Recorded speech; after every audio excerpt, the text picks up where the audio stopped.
Hello guys, कैसे हैं आप सभी लोग। तो आज की वीडियो में आपका मैं वेलकम करता हूँ। एंड आज की जो वीडियो है उसमें हम बात करेंगे कि डोमेन नेम होता क्या है, बस उसका बेस समझेंगे और डीएनएस का इसमें क्या रूल है, यूआरएल क्या होता है, डोमेन नेम यूआरएल का डिफरेंस होता है, इसकी बात करेंगे आज। डोमेन नेम जनरली ये होता है कि डोमेन नेम इज एड्रेस है, एड्रेस जिससे कि हम किसी भी वेबसाइट को एक्सेस कर पाएँ। तो वेबसाइट का एड्रेस ब्राउज़र पे सर्च करके हम उस वेबसाइट को एक्सेस कर पाते हैं। तो जनरली यही एक डोमेन नेम है, एक यूनिक आइडेंटिफायर है किसी भी वेबसाइट का इंटरनेट पे और सर्वर्स में। जैसे कि अब जैसे यही डोमेन नेम का मतलब यही है, this is what domain name is. Definition ऐसे कुछ है इसमें। डीएनएस को समझते हैं, डोमेन नेम सिस्टम है क्या। जैसे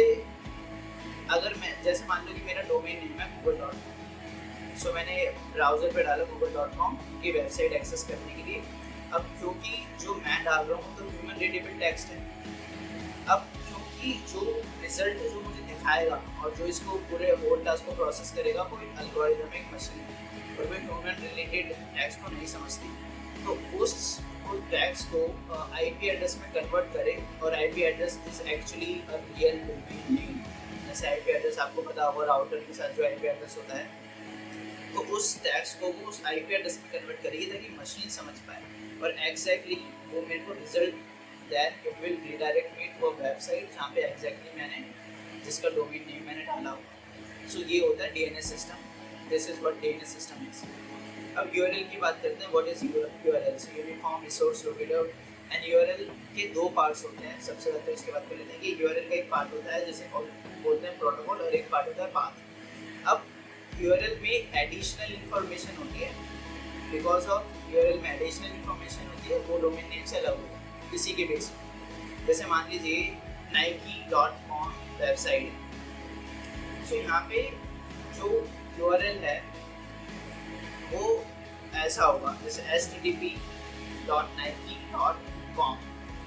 यहाँ पे डॉट के बाद जो टेक्स्ट स्ट्रिंग जो आ रहा है, जैसे डॉट के बाद क्या आ रहा है कॉम, ये हो जाएगा आपका बेसिकली। जैसे मान लीजिए एक यूआरएल है nike.com/Air Jordan और nike.com से पहले https जो कि आपने ऑब्जर्व भी करा होगा, किसी भी वेबसाइट के से पहले डोमेन से पहले https आता है। तो ये https को हम प्रोटोकॉल बोलते हैं। और जैसे कि मैंने बोला कि डोमेन नेम nike.com/Air Jordan। अब Air Jordan का एक पर्टिकुलर पाथ है क्योंकि मुझे इस वेबसाइट का एक पर्टिकुलर पेज एक्सेस करना है जहाँ पे Air Jordan के शूज हैं। तो ये मेरा पाथ हो गया। तो इसी को हम यूआरएल बोलते हैं। तो यूआरएल की मदद से हम क्या कर पाते हैं, लोकेट कर पाते हैं एक यूनिक रिसोर्स। किसी भी वेबसाइट की यूनिक रिसोर्स हम लोकेट कर पाते हैं, उसको एक्सेस कर पाते हैं। यही हमारा पाथ होता है किसी भी यूआरएल में। इसे हम बोलते हैं कंप्लीट यूआरएल है। अब बात कर लेते हैं डोमेन नेम के पार्ट्स के बारे में। डोमेन नेम के पार्ट्स को हम समझते हैं तो ये 2-3 पार्ट्स में मुझे पता है डिवाइडेड है। जैसे अगर जो भी टेक्स्ट स्ट्रिंग डॉट के बाद आ रही है उसे हम टॉप लेवल डोमेन बोलते हैं, राइट। अब मान लीजिए अगर राइट टू लेफ्ट जा रहा हूँ, जो मेरे टेक्स्ट स्ट्रिंग है वो जनरल टू मोर स्पेसिफिक होती जाएगी। यानी कि जैसे मैं अभी राइट .com पे वो जनरल है। जैसे मैं आगे जाऊँगा, यहाँ से एक कदम गया तो वो स्पेसिफिक हो जाएगा। मेरा जो डोमेन जो स्ट्रक्चर है वो और स्पेसिफिक होता चल जाएगा। तो इसको एग्जांपल से समझते हैं। जैसे .com यहाँ पे TLD है, टॉप लेवल डोमेन। उसके बाद वाला जो होगा 2LD होगा, उसके बाद वाला होगा 3LD होगा, जो मोर स्पेसिफिक होगा। तो इसको समझते हैं। जैसे नाइकी का ही एग्जाम्पल लेते हैं। nike.com, जैसे अभी nike.com डॉट के बाद कॉम जो है ये है आपका TLD टॉप लेवल में। अब मान लीजिए इन जनरल एग्जाम्पल के तौर पे ऐसी कोई वेबसाइट है नहीं।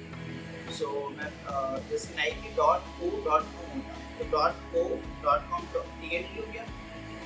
इसके बाद आया CO को, अब ये हो जाएगा 2LD और नाइकी इटसेल्फ हो जाएगा आपका 3LD। यहाँ पे मोर स्पेसिफिक क्या हो गया, नाइकी हो गया। उससे कम स्पेसिफिक आपका .co हो गया और उससे भी जनरल जो बिल्कुल स्पेसिफिक नहीं है आपको .com।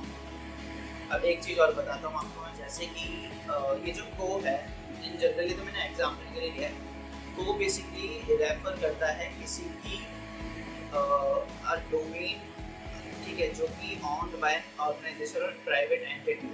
अगर किसी भी वेबसाइट से डोमेन नेम में किसी भी एड्रेस में अगर कोड है तो आप समझ जाने कि ये प्राइवेट एंटिटी है, ये is being domain address of a private company, इसका ये मतलब। अब जैसे डोमेन के भी कुछ एग्जाम्पल होते हैं, .com, .edu, .org ऐसे होते हैं, आपको पता ही होगा।